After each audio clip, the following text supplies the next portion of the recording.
Pennsylvania. They're called the Philadelphia Brigade.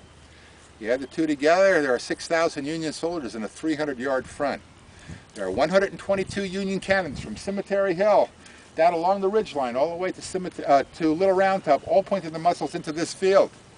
Plus, these men are going to have to advance across almost a mile of open ground, the ground that you see in front of you. This is not going to be easy. So Lee decides to soften up what you see in front of you with his artillery. At 1 o'clock in the afternoon, 152 Confederate cannons are pushed out of this tree line. They start firing at the Union center. 122 Union cannons respond. That's 274 cannons firing at each other for near 2 hours. The sound is so incredibly loud they can hear it in the streets of Washington, D.C. That's 84 miles south of here. This goes on for 2 hours. At 3 o'clock, the guns grow silent. 10 minutes later, one of the more majestic sights of the entire American Civil War, at least it was for a Union soldier, when almost 14,000 Confederates step out of the tree line behind you. Their battle line is almost a mile in length. It starts on your left about 200 yards. It continues to your right for almost a mile. And these men come out in perfect marching order. We may call this a charge. These men did not charge across this field. It was 87 degrees that day and very humid. You would have nothing left if you charge across this field for almost a mile and have anything left at the point of impact. It took the Confederates almost 20 minutes across this field, taking fire every step of the way, because as soon as they came out of these woods, 122 Union cannons played upon their lines. Now, the biggest problem the Confederates faced during this advance is a road. Yeah, you can see the traffic on that road. It's the Emmitsburg Road. There were two 5-foot fences, one on either side of the road that the Confederates could not knock down. They have to go up and over one fence into the roadbed, then up and over another fence, just to continue on to the Union battle lines. To make matters worse, every one of those 6,000 Union soldiers were told to hold their fire until the Confederates reached those fences, then let them have it. 25 Union cannons switched to something called canister. A canister is a tin can. It's about that long. It held 26 to 31-inch iron balls packed in sawdust. When you ran them down any kind of cannons at Gettysburg with 2.5 pounds of gunpowder, and you ignited the gunpowder, the can would rupture in the muzzle. And like a giant shotgun, you have these 26 to 31-inch iron balls come flying at you. They said one of those balls cut a man in half at 500 yards. At 250 yards, the momentum of the ball would pass through 4 men before it stopped.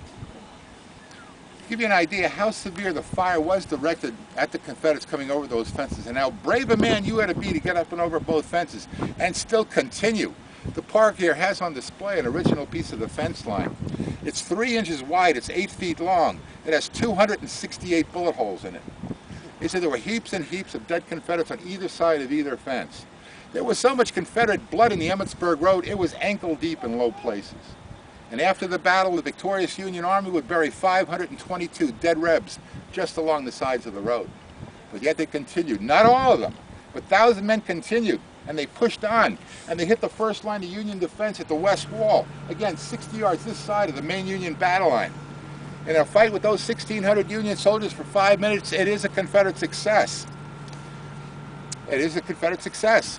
They create about 500 Union casualties, and they drive the other 1,100 men back, 1,100 Pennsylvanians back into the main Union battle line, again at the top of the ridge. But that's the line the Confederates are going to have to breach or break through to show success. Once the Confederates achieve the success at that first position, that's when their advance stops. It goes aground temporarily. It's at that point that Union commands swing around both sides of the Confederate advance. Confederates find themselves in a box. It's called a double envelopment, being fired at from the front and now from both sides. They're getting shot to pieces. They may be 15 to 30 deep at the wall, but they're not going anywhere. They're not getting anywhere. And they're 60 yards short of their mark. Finally, the last line of Confederates are coming up from the direction of the road, under the command of a brigadier general from the state of Virginia by the name of Lewis Armstead. Armstead sees that the Confederates in front of him have gone to ground. He must inspire these men. They still have more work to go. They have 60 yards further to go. He'll take his general's head off the top of his head, a sign of rank, put on the tip of his sword, charge through those men, gets to the wall, stands on the wall, faces his Confederate troops, and yells out, "Come on, boys, let's give them the cold steel, the bayonet. Who will follow me?" And he charges. He's got 60 yards to go. He charges. About 300 Confederates charge with him. They get about halfway across that expanse, and at least 1,000 Union rifles open up on him. Armstead goes down, and very few men who charged with Armstead across that wall would recross that wall. When Armstead goes down, his little band of 300 men are shot to pieces. The rest of the Confederates at the wall And at the road, they look behind them to see if Lee is sending them any support. Lee had no support to send them. Then almost to a man, they turn on their heels, and the retreat now begins. The advance, the attack, and retreat of Pickett's charge took just 50 minutes, 5-0, 50 minutes. In 50 minutes, the Confederates lost 6,800 men in the effort. Union losses were 2,500 men defending 300 yards of battlefront. This was Lee's last attempt at the Union position at Gettysburg, and it looks exactly the way it did 143 years ago. Quite remarkable. Any questions? If the Yes. the Union Army was in that stretch